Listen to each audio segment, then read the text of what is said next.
conditions qui lui permettent le soir de pouvoir rentrer chez lui et d'être fier de ce qu'il a exécuté.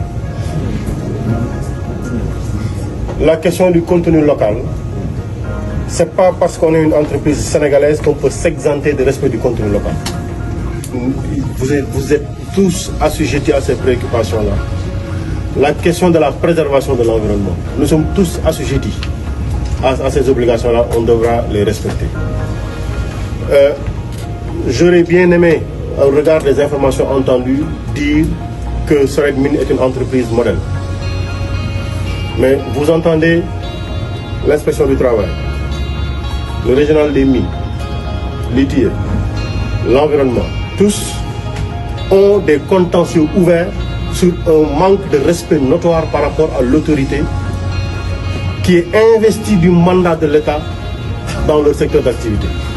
Pas de réponse, pas de respect des obligations, ça je dis tout de suite, nous le déplorons absolument et nous marquons ça comme un point d'attention sur lequel les lignes doivent bouger. Et je précise, on ne va pas durer, parce qu'après ce qu'on dira, les conclusions qu'on en fera, on les fera ailleurs.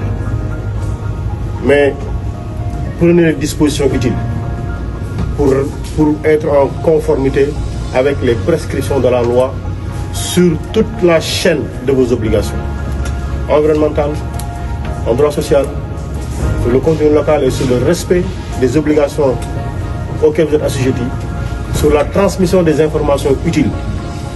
Et nous avons transmis une mise en demeure pour des informations qu'on nous avons demandées. Ces mises en demeure-là, elles vont être complétées par toutes les requêtes présentes et confirmées sur lesquelles vous devez répondre. Je précise bien, quand vous recevrez les correspondances, vous devez répondre sous quinzaine et nous donner les informations. Comment se fait-il que les tests techniques, que vous ne puissiez pas donner au régional des mines pour appréciation? Comment est-ce possible? Donc vous êtes à peu près dans une zone où personne ne parle, on n'a aucune information. C'est pas possible. Et ça, je ne le dis pas à l'endroit de Soret Mines, je le dis à l'endroit de toutes les entreprises minières qui devront aujourd'hui et maintenant se mettre aux normes et respecter toutes leurs obligations. Et nous sommes là pour cela. Je précise bien, le ministre de la Santé, le ministre du Travail, le ministre de l'Éducation, le ministre des Forces armées, le ministre du Travail, le ministre de l'Environnement, tous sont intéressés à ce qui est en train de se faire. Et nous ferons un suivi collectif de toutes les obligations, mais de toutes les entreprises minières. Pour le moment, on va s'arrêter à ça. On va s'arrêter à ça, mais sachez-le, vous avez un rappel à l'ordre. Vous avez un rappel à l'ordre.